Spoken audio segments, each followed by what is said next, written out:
Welcome to Roll of Attention, dear readers, where we mostly have glowing reviews of the stories we read. Mostly. Today we are cracking open the pages of Gardner F. Fox, Kothar the Barbarian. And the story we're going to examine is A Sword of the Sorcerer, which is the first in his annals, probably the first Kothar story.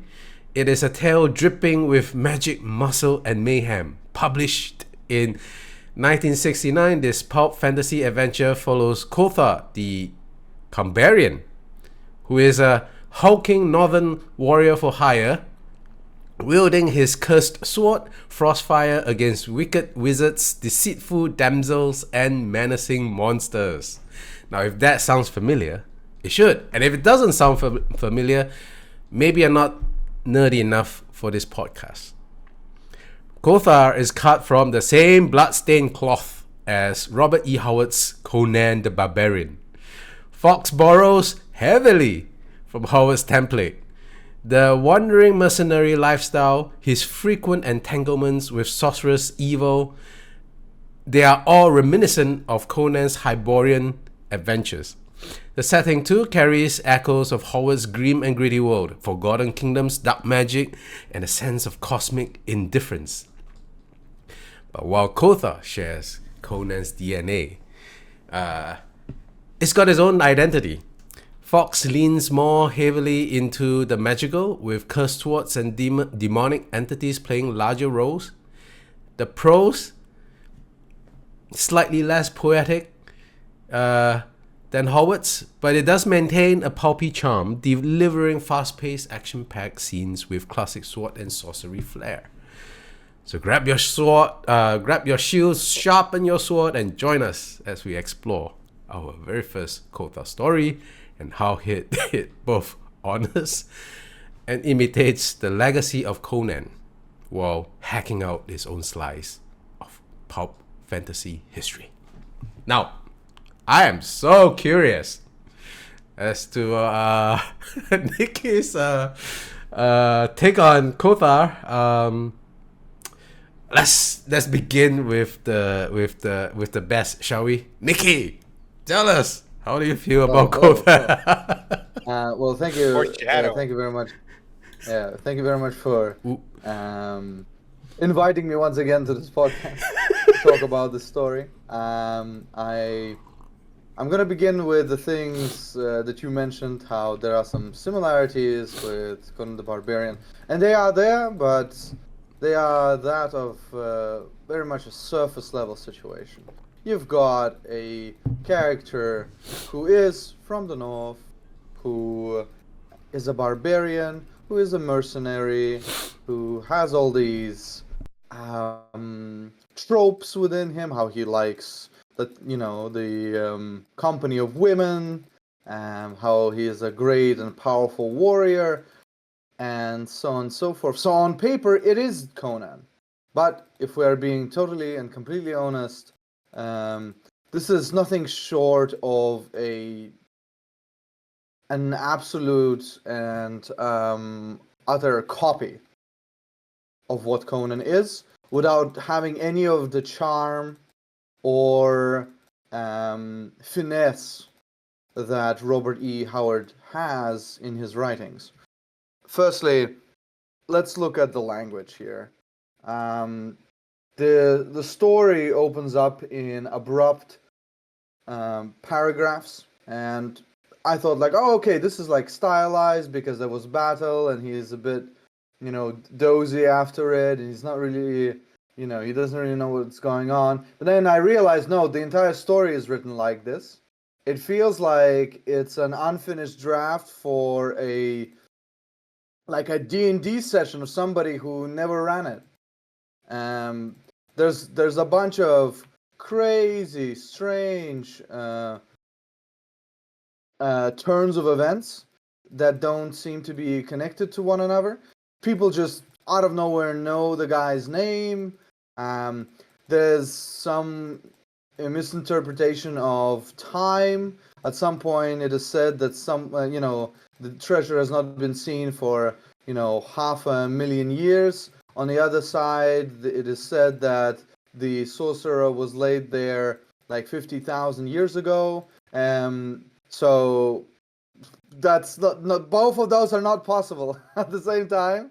But okay, that's just like a very little note, but it became very apparent to me that okay, something weird is going on here. Um, and yeah, just the prose doesn't live up to the desire and expectation that I had. I did talk about getting us less cerebral writing in, but that didn't mean that it had to be bad. You know, it could have just been like a cool pulp story, but this was just it felt like an unfinished work of a friend who sent it to me when he was 16 and he thought it was super cool because there's a lich and there's hot babes and they all want the main character because he's so awesome. There's oh god, there's a moment where Kothar is sent on a errands mission to go find this priest or this warlock that served the witch, who admittedly is being punished in a really cool, dark, like chaotic way. But that's not really described in any detail for you to sink your teeth into. And after he gets the side quest tells him, no, no, no, no, no, there's another side quest to open up this side quest. Okay? So, yeah, you got to me, but you don't have the item that unlocks this. So, you better go to a different part of the map to go get that object. And once you killed 8 boars on the way, you'll get the reward. It's so crazy to me that something could be written in such a way and published. Not only do I believe, I know that every single person on this panel could write something way better than this. Like way better. They wouldn't even have to try. I'm sure that other works of this author may be better. I do know that he worked on a lot of comics. And some of them are well regarded, but yeah, this isn't it. This is just really sad, man. It's like you went to a dollar store and you got a Conan that they had instead of the Conan you wanted. Yeah, just that state of affairs. Anyway, those are my very, very nice thoughts about this amazing story. What a ringing endorsement of story. Yeah. Okay. I'm also like really curious what Anthony's take is. So. Yeah, I mean, I'm a big fan of Dungeons and Dragons. I mean, look, Oh. here's my old prize. Okay, so this has Appendix N. This is the old first edition Dungeons and Dragons Dungeon Master's Guide, right? One of the Oh jewels of wow. my collection. Um, You're touching it and without in look, gloves? I know, I'm not that crazy, but yeah, and Appendix N, Kothar, Gardner Fox's Kothar stories are figured prominently in here. As part of the fabled Appendix N, which is what was the books that inspired Gary. But I have to say that yes, this story was there's such a thing as coming first. In like yeah, does everyone ever had a boss that was just there at the company for a really long time, and they just became a manager not because of their managerial skills, just because they were there for a long time? This story was written in 1969, and it was apparently a big inspiration, among other better inspirations, for Gary's, creation of Gary Gygax's creation of Dungeons and Dragons. But this was just a hollow. To me, it felt like a pastiche. I mean, the language was like he kept walking along the wall. There had to be a door somewhere. It was just the language was very like this guy was just riding on this wave, apparently, of a resurgence in interest in the old stories of sword and sorcery. I mean, the title of the story is even the sword of the sorcerer. Oh, in homage to the genre of sword and sorcery itself. So I mean, as I was reading it, like Nikki said, it was like, hey, I'm reading someone's recounting. It's someone's writing their D&D session down, and they're going to get more experience points from the dungeon master because after the session they write down a recap of the story, which I do it all the time for campaigns that I'm still in Dungeons and Dragons when we're playing. um but I mean, I'm just looking through here. You have Robert E. Howard is listed obviously alphabetically in Appendix N after Gardner Fox, which is just alphabetically, yes, correct, but it's a travesty. You have Conan. Why do you need Kothar the Cumberian? Rather, if when you have Conan the Cimmerian, it's ridiculous. It's like it's so bald faced, like pastiche, and He even just prays switches to a font. god of war. Right. And he I has a mean, similar, what is it called? He has this similar relationship with him, where he's like, "Oh, you better right, give me what I want." right. And it was just, and listen, if you're a Uh, fan of Saturday Night Live from back in the day, there is the Lothar of the Hill People, right? So every time I read Kothar, I thought of Mike Myers from SNL back in the day when he did that sketch. I don't know if you guys are familiar with it, but it's Lothar of the Hill People. And they were just like, I am Lothar of the Hill People. And I was like, oh, Kothar, Lothar. So I was just dying, cracking up every time I read his name. Yes, was it cool with some of the was it interesting and cool with what happened, some points of the story? Sure, just as the same thing as a someone telling you about something that cool that happened their D&D campaign. Like, oh yeah, it was so cool when they did this to the wizard and they killed him in this way, and then and then describing all the fetch quests that they had to do. Well, in order to save the guy, you had to go get this other skin of this giant serpent, and then along the way you got hungry and you ran out of rations that you bought in town, so you had to use your magic sword to cook some crabs. Like that, I think that literally happened in the story, right? At one point, so or at yeah, least he yeah. caught the crabs with his sword or something like that, and he because he has Frostfire. Ooh, the Oh my sword, God, the right? name of that sword, Christ on a bicycle. What are we doing? What are we So I doing? mean, I know. So yeah, you're right. I agree. Any of us could have written something with more nuance. None of us have reached the what kind of relative fame Gardner Fox got over, perhaps in our own writing careers or aspirations, but I dare say that any of us could have done something. So he was just riding on the coattails of Conan, riding on this wave. Apparently, according to the introduction to the story, there was a resurgence of, oh, I don't know if Conan stories were out of print at some point during the 60s or whatever. I don't know, but I doubt it. But maybe someone else can shed light on that for me. But it was just like, okay, so he's like, oh, I can call him Kothar instead of Conan, and let me just write a copy. Now, he did it in 1969, so it's like, okay, I can see how this inspired Gary Gygax and Dungeons and Dragons, and what he wrote is reflected. But I mean, they did it 30 plus years before better with Fritz Lieber and obviously Howard. So yeah, I don't know. He seemed like he took advantage of a thirst for those barbarian tales that came back in the '60s, late '60s, and then just wrote it as long as he could and beat that dead horse. Those are my thoughts. Oh, Okay. one more thing I wanted to Who's that? say. The Yeah. the the, the horrible, like, I don't know what the hell that was, but like almost every third paragraph, especially at the beginning, there was just random exclamations like "Aye! Aye!" Right, like in the middle of nowhere. And I was just thinking to myself, did he have a stroke as he was writing this? And he was just like, like do aye, and then he like kept writing, and then he kept feeling this like tingling, and so he felt compelled to showcase to us like, what was that for? I really don't right, understand. right. Yeah. Okay. So So we've got another uh, glowing endorsement from Anthony. Yeah, Robert, absolutely how awful. do you feel about Kothar?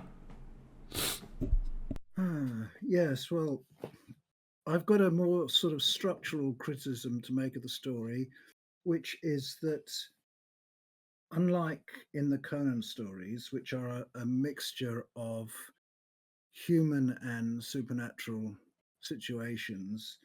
This Kothar chap seems to be almost entirely surrounded by sorcerers. It's just sorcerers from beginning to end, magic beginning from beginning to end. There's no human political context, or hardly any that I could detect, and that puts this particular author under a big disadvantage compared to Howard. Howard has his Hyborian age cultures rooted in a kind of reality, which helps to make the sword and sorcery all the more uh, contrastingly interesting. But if you just serve sorcerers and magic and worms and goodness knows what, uh, with hardly anything else, it's like having a plate full of seasoning and no solid food. But you see, Robert, he did attempt it in a way, and that was, I'm just gonna insert as many names for things as possible. Oh, it was as big as the Gargogagas or whatever the hell. You know, like, Yeah, and and I'm then just we have thinking, no- we have right, no- the Gargogagas, the Right, we have biggest no animal I have context. ever seen. But Like, actually, Right, we have no okay. context. There's Yeah. Bigger than the potential. Great Gagagogo.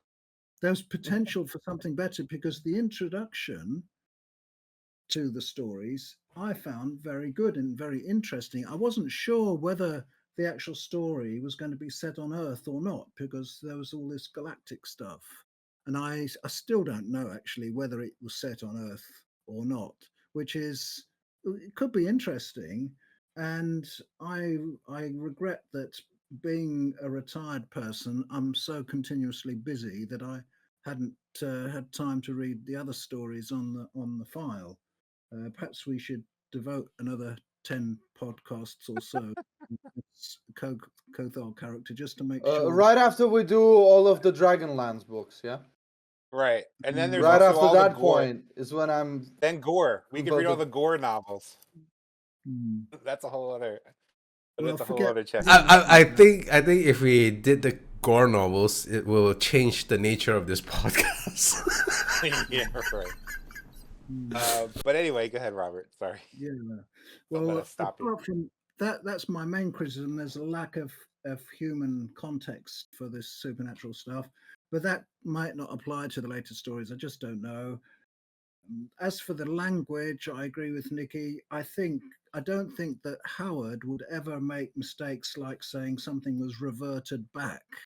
He might say it went back or it reverted, but not reverted back. As for him and his magic spells, well, you could say that a barbarian or one of his co-characters might not know that it's he and his magic spells, but even so, you start to suspect the writer doesn't know either. And as for damned shibboleth, that's not a way to describe a worm. A shibboleth just doesn't mean that. Shibboleth is either literally an ear of corn, or it's a word in the Old Testament to do with testing whether you can pronounce it correctly, and if you can't, then you're one of the hosts of Midian, and you can be immediately executed. And then there's this simulacra, again mixing singular and plural. I don't think Howard would have done any of that, and I don't think his characters would either. Yeah, But a shibboleth sounds like a Cthulhu type creature, but it literally is like the way someone pronounces a word, you can tell they're from a Yeah. certain group of people or something like, right? So it's Yeah. just like, oh, the shibboleth, and like some people who don't have a good vocabulary are like, oh no, a shibboleth. They're like, oh wait, that's just a word. It's like, I get attacked by a shibboleth. Yeah. Yeah, there Anyway, was also a point where he described mermaids, and he was like they were enchanted mermaids or like magical mermaids, and I Oh. thought to myself, Oh. yeah, like as opposed to like ordinary mermaids at the mall. Right, very well, thank you very much. I mean, are we sure this wasn't like a send up or like some to make A fun parody? of sword a parody? Yes, send up parody, however you want to describe it, like to make fun of, No, a I'm parody pretty of sure sword this and was sorcery. earnest because I'm pretty sure it's Ernest because there's more than one story. Yeah, I think it's a serious attempt at writing barbarian story. Well, it is. I don't know about serious, but it is an attempt at writing. Sure. Sorry, Robert. We keep any. No, Sorry, Robert. You want to keep making any I points? just want to say Yeah. that I confess I'm not the ideal critic for a sword and sorcery effort because it's not really my favorite genre at all. The only reason why I like the Conan stories, why I admire the Conan stories immensely, is because of the unusual skill of the writing. It's just a perfect. Howard is just a perfect writer for that kind of thing, and it kind of spoils me for anyone else trying to do the same thing. I don't regard the Lord of the Rings, for example, is a sword and sorcery, such that I suppose it is.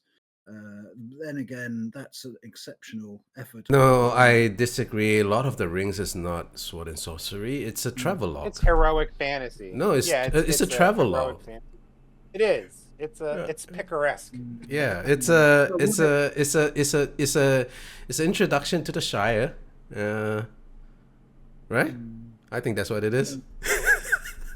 Well, anyway, It's many things, but it's not grim and gritty. Yeah, it's definitely not. Robert, I go on. inevitably compare sword and sorcery writers with Robert E. Howard. I can't help it, and it's probably unfair to do that, but can't. I think in this particular case, it's absolutely fair because I mean, Kothar the Cumberian is like asking for a lawsuit, you know. Yeah, and I mean, he even uses phrases like he used the phrase like he struck like a panther. Like that was what Howard did. Howard, even the descriptions was like, oh, he struck like a coiled panther, and he used that so many times in this too. I'm reading through. I'm like, I mean, could you be any more blatant? Like, where were the lawyers for the estate? I don't know. I guess he changed it just enough. You can't, I guess, copyright phrases, like turns of phrase. But he changed the names just enough. And by the way, Kothar, Robert makes a great point. He was just a rube for all these different magic users. So it's like he was mentally possessed by the lich and then just got passed, mind controlled, and passed as a puppet to each subsequent like magic user. Like again, I can't help but compare it to like a D&D session where you're like, oh, you failed your save against charm person. So, it was just, he was just a rube. Whereas Conan would see through that, and Conan is, he has cunning, and he would just disbelieve the mind control and shake himself out of it at some point, and and his distrust of sorcery.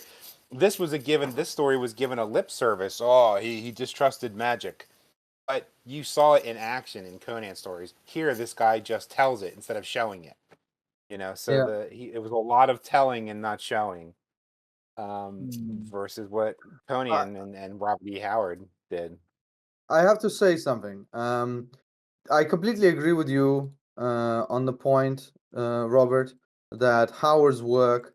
I don't think it would matter in which genre he would be writing. I mean, most stuff that he did write did involve action and mystery, but he was just a very skilled author, and that just goes to show that it doesn't really matter what the short story is, what genre it is. If it is written well, then it's really for everybody. My parents, as an example, they really don't understand fantasy. They don't like it. They find it weird. But when Game of Thrones came out, they were glued to the TV screen because the story was so good, so well told. The choreography, the way the actors portrayed themselves. It did not matter anymore that it was a genre that they did not particularly enjoy, right? And you are a testament of that as well with Conan the Barbarian, by your own self-admission, that it's not usually your thing, but just Conan is just done so well. And here, I think comparing Kothar to Conan the Barbarian, while may feel unfair because it's just so much worse, if you're coming for the king, you better not miss. All right? Right. And if you're gonna take the name and make it basically the same as the name of one of the greatest sword and sorcery heroes, and you're gonna copy all of his trades blatantly, and you're gonna make a whole quote unquote pastiche where really it's just a copy, right? That is attempting to showcase something close to what Conan the Barbarian is. Then I'm sorry, you've put yourself on the line because you didn't just do this for yourself. You tried to sell this to people, right?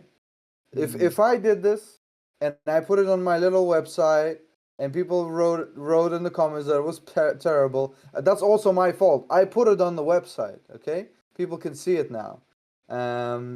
And when you put a product out, you have to be okay with the criticisms, right? That are going to be coming. And I think we must compare this to Conan, and just how inferior it is. Because it is. I don't know if I can't speak for it because I'm not Robert E. Howard, but I would feel very much insulted by this attempt. Not in the sense that like, oh, you can't do this, but more like you try to make money with this. Like, really? Like, you think that was good enough? Like this draft 3 out of like 250 that you decided you're gonna just settle on this? That this is what you're gonna submit? They published it. I mean, whatever. Honestly. Well, What a whatever. with that, XJ. Yeah, sorry. I'm your going on a thoughts. rant, but I don't know. I mean, Nick, he's a little passionate about it, but I'm upset that this is something that people paid money for to read. All right, actually, please go on. Okay. Before I start, Robert, do you have anything else you want to add? No, not really. Thanks. I think I've got the main point out. Okay, so when I was reading Kothar, I feel like there's a guy who sort of got all the ingredients of a Conan story and tried to cook a meal that is like a Conan story. Sort of gave up halfway. He didn't really understand what a Conan story is about. He didn't understand who Conan was, and then he sort of gave up halfway, and then just started writing his own thing. And then like 3/4 of the way through, he suddenly remembered, oh wait, Conan is supposed to be this way, so let me bring that back in, and then it just came out like a really odd a dish. And I'll tell you where exactly he sort of like remembered what Conan was all about. 3/4 of the way into the story, which was the part where, oh, Conan is supposed to distrust civilization, isn't it? Let me just sort of just quickly bring that back in, you know? And then, it just felt like somebody who is trying to imitate Conan but had no idea what made Conan. And I mean, let me just start with the character themselves. Like, you have the outward appearance of a very similar person. They are both rugged, powerful, and driven by survival instincts and all of that. But Conan shows subtlety. He thinks his way through almost as much as he bashes his way through problems. And Kothar in contrast was just like a brainless, a rube, like Anthony said, and it was like the scene where, and just like riding on the point, the scene where the leech sorcerer suddenly mind controlled Kothar to do his bidding, slay them, and then Kothar just went and started chopping people up. And I was like, that was a point where it became really blatant to me that Gardner F doesn't really understand Conan. It was like, in that scene, Conan would have at least tried to struggle. Even if he couldn't break free of the spell, he would have tried to struggle. But like Kothar was just like a brainless thing, and then he just went and whacked the soldiers on the sorcerer's behalf, and I just can't see Conan doing all of the sorcerer's bidding just for a sword. I just don't see him doing that, because Conan is not the kind of a character that is drawn to. I mean, for him, wealth comes and goes, and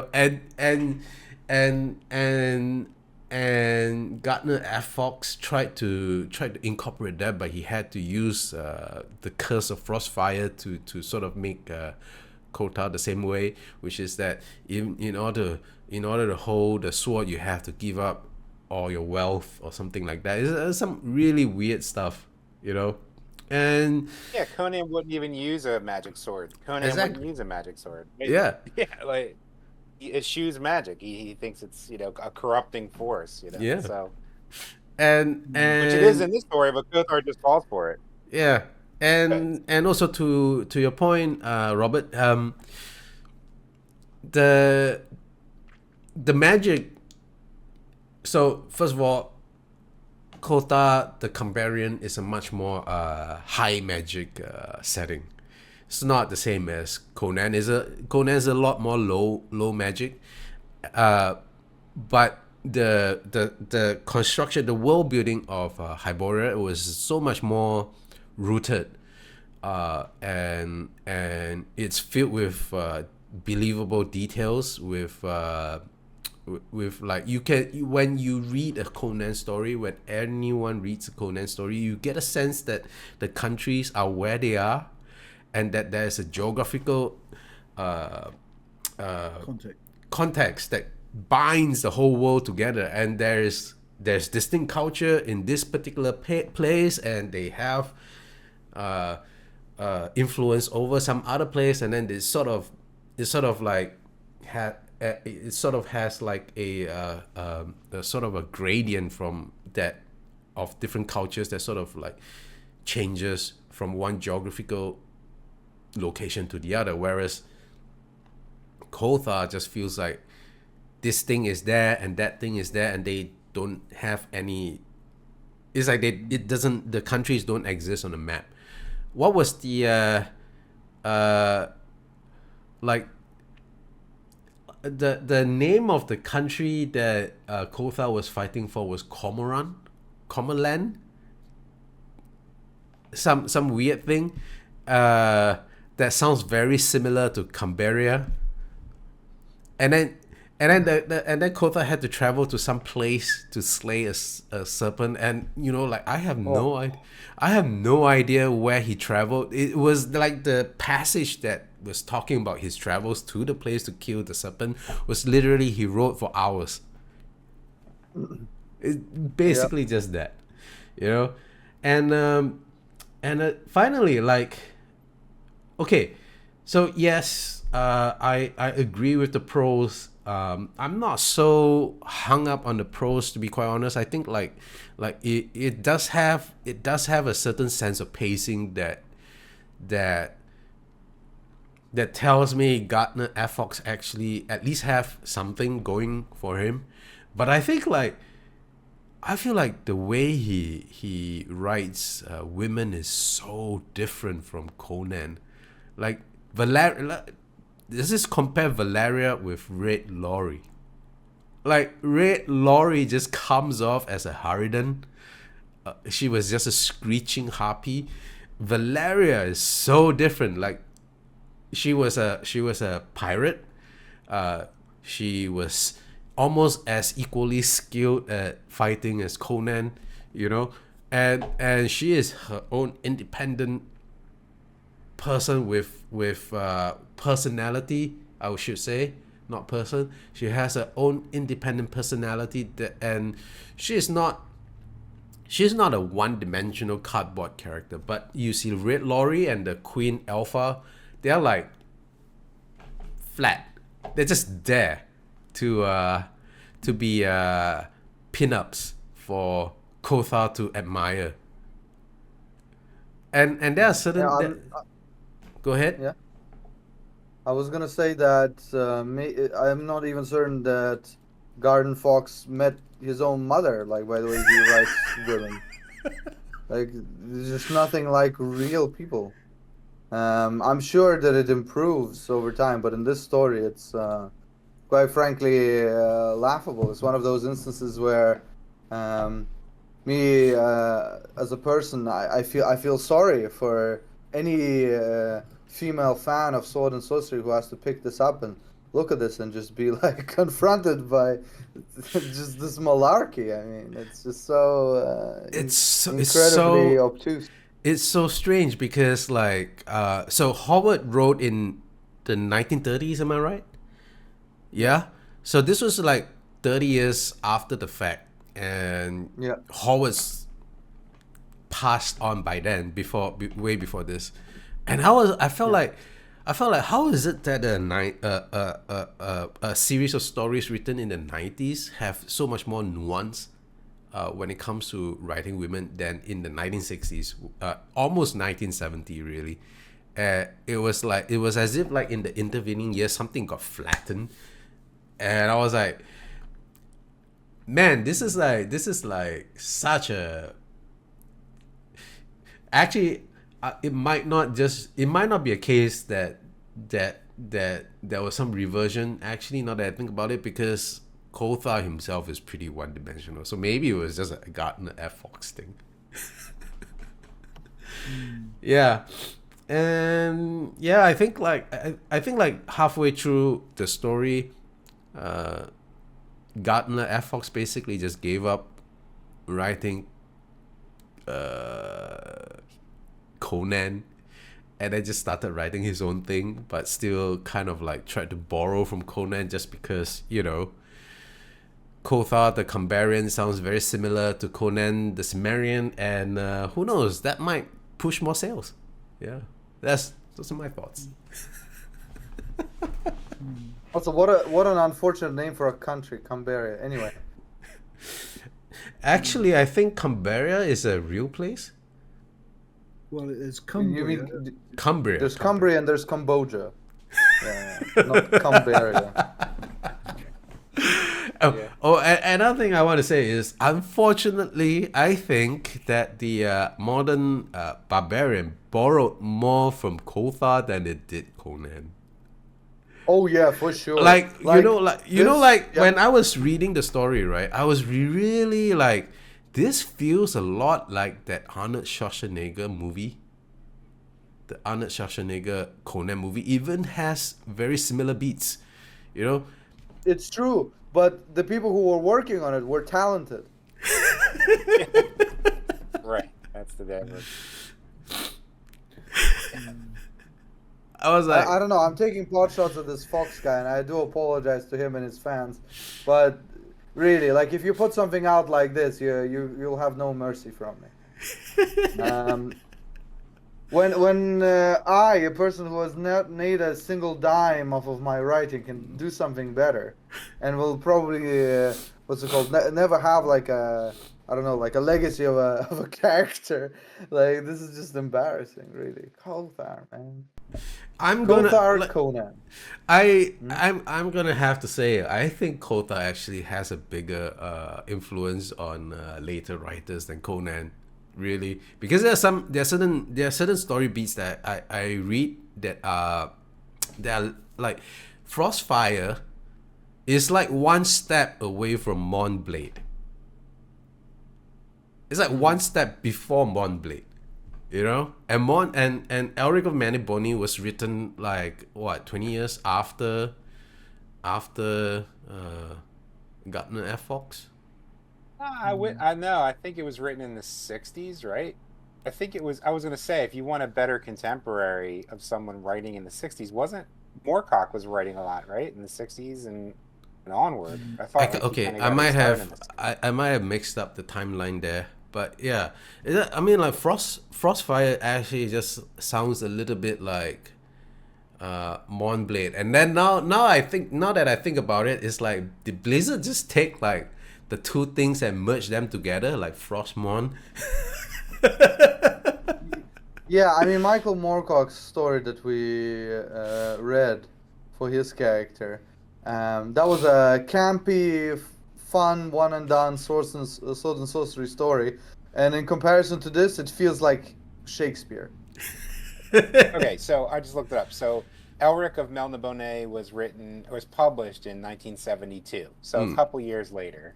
Okay, You know, so from they are contemporaries, but written a little bit after. So it could, I mean like Frostfire and Moonblade just feels very similar, like almost like evil intelligence swords kind of thing. Just that Moonblade took it further, and that it actually talks back to Elric from time to time. Sort of. Okay, so the stories, The Dreaming City and The Stealer of Souls, were written in, or at least published in 1961 and 1963, Oh, okay. respectively. Stormbringer was 1965. So so he was already, Moorcock had already published better, you know. Oh, I know. So granted, he wasn't a so barbarian. maybe Gardner F. Fox didn't just rip off Robert E. Howard there. Maybe he ripped off Michael Moorcock too. He was like, "Oh, I could do this, but way worse." And I need to correct myself. Frostfire- Stormbringer is Eric's sword. Moonblade is his Is the other one. Is the other one. Okay, I got it mixed up. European, Yeah. yeah. Frostfire sounds like a 90s board game that had a really edgy commercial.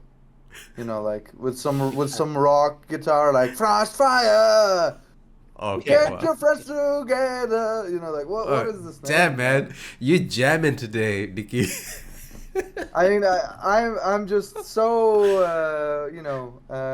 energized by my hatred that it's coming out. But I mean, on a serious note, one thing that I did enjoy about the story was the introduction of the Lich. It could have been portrayed better, but it was still interesting. Unfortunately, the moment I checked out and realized, like, okay, this is gonna be hot garbage, is when out of nowhere the Lich just said the guy's name, and the guy, he was like, "Kothar, I have been waiting for you." And I was just like, "Oh my god." Okay, That's why you totally checked out, right? That's why you totally. Yeah, I was totally. Yeah, You're I was almost like, okay, checked out, I mean, and then Kothar, and then you. Okay, I'm done. Yeah, I was like, okay, clock out. I mean, I'll read the rest of it because we have to talk about it. But yeah, I was like, it's over. So there's no coming back. You know, like one more thing I want to say is, it's like so funny that the three of us who are into gaming, in some form or the other, immediately caught on to the fetch quest nature, because that was the same thought that went through my mind. I was like, this feels like a fetch quest. Yeah, just MacGuffin. MacGuffin Save everywhere. me, Kothar, save me! But first, you must find the emerald in the green grove, and then travel far to the north forest. Oh yeah, whatever, man. Oh well. Yeah. Well. So. Hey, well. Have we beaten Okay. this story about Have we Okay. beaten it to death yet? Are there any Yeah, I mean, redeeming qualities of the story? It was a fun You guys? diversion. I mean, it was, even this- past the eye rolling, it was fun for in some ways, but like I said, I just will like say reading that- someone else's recap of like their, of their D&D session. It was like a D&D session recap, a really long one. Even the sleazy parts, the parts that come with schlocky swords and sorcery, was not even done well. So like he was describing these women, and he was just saying like, yeah, they're hot, but he didn't go into why they're hot, or like any of their features in any way. So it didn't even tantillate anything. Not that I want something like that in a story like this, but okay, if you're gonna do it, then do something with it. And he just did nothing. It was just it was a gallery of disappointment.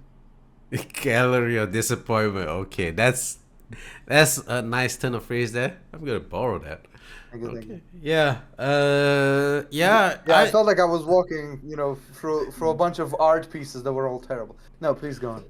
I'm like actually really struggling to think of something that I enjoyed about the story. To be quite honest, it's a bit I'm like enjoying this discussion about it. it's Feels like therapy. It's like eating like bad fast food, you know? Mm. Yeah, it's like eating bad fast food. Like fish and chips that's a little bit soggy, if you know what I mean.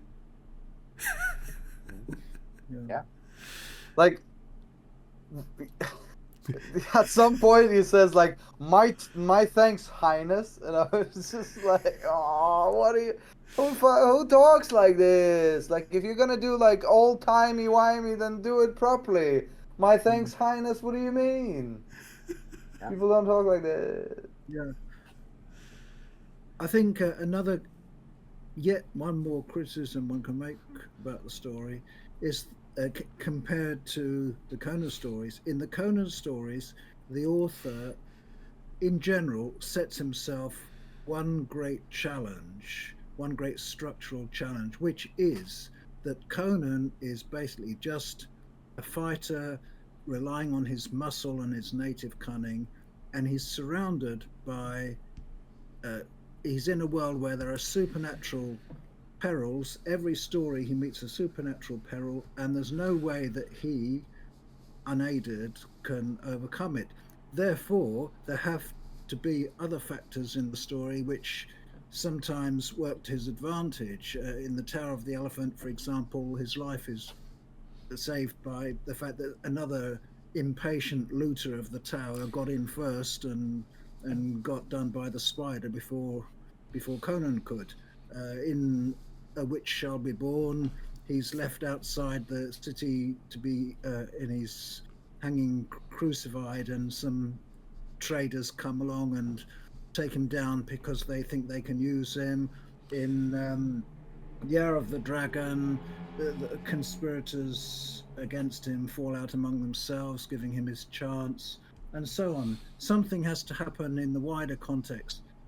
It's not just the author getting his hero into scrapes and then seeing what he can do in an ad hoc way to get him out.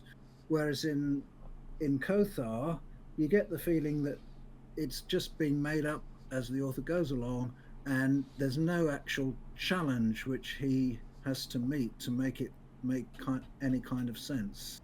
Anything goes. That is a very good point, because I did feel like it is mostly lazy writing, if I were to just put a finger on it. You know, it's like the Gardner F didn't really think about the circumstances. Like, he didn't really choreograph the scene. He just, Kothar went in, Kothar won, that's it. Okay, we're done. Yeah. Yeah. All right, can we go to the scores? You can't wait to tell us how low you're gonna give it, right? You want to go first then? Yeah, please. Yeah, I'll give it a 2 out of 10. I give it 1 point that it made me laugh by just how bad it was. So like, you have to try really hard for that. And my second point is for the constant "I" in the middle of sentences. Those are my 2 points. All right. Well, let's see how. I'm actually curious what score Robert is gonna give the story. I reckon I'll give it a half out of 10. A half out of 10. What? Ooh. Oh, damn. Burn. 0.5, and the reason my score is so high The score is so high. is that I like the introduction. I just wish that the rest of it had not detracted from the standard of the introduction. So, half out of 10. Okay, half out of 10. Wow. All right, Anthony. Wow, I'm gonna give it a 3 out of 10, or 1 dagger out of 5. 1 dagger out of 5. All right. You Yeah, you just let's go. you're just looking for an excuse to flash that, aren't you? Show my You show show my little off your nerdy dagger. show off No, your dagger. I'll stick to 3 out of 10, just because this guy, he really did a great job writing up the session report from his last session of his DM's campaign. He did a good job, so 3 out of 10 because of that. He tried really He was a hard. good he was a good player. You're an extra XP. All right, extra XP. Well, I'm gonna give it a same score as Nikki, like 2 out of 10. I do think that I mean, the writing is not that great, but at least he got some sense of pacing. And like, although having said that, I never knew who he was fighting, like the Lord Markov guy. I didn't even know he was like supposed to be like the king of Alpha's country until like towards the end, and I'm like, now that I think about it, maybe I just shaved that off even more. I'll give it a 1.5.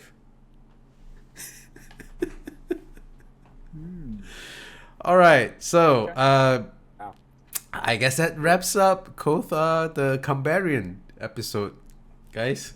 The sword of the sorcery. The sword of the sorcery, yes. He's not even a sorcerer, he's a lich. And he's not really a lich either, he's like a priest, like a clerical priest who became a dead man. Anyway, get me out of here. All right. That has been quite an enjoyable discussion, if not an enjoyable read. And I thank my fellow co-hosts for their patience with the story.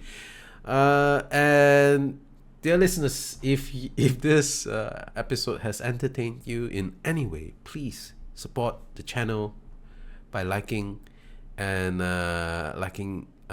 giving us a like, and then maybe subscribing. But most of all, tell us if you actually like Kothar the Barbarian or not.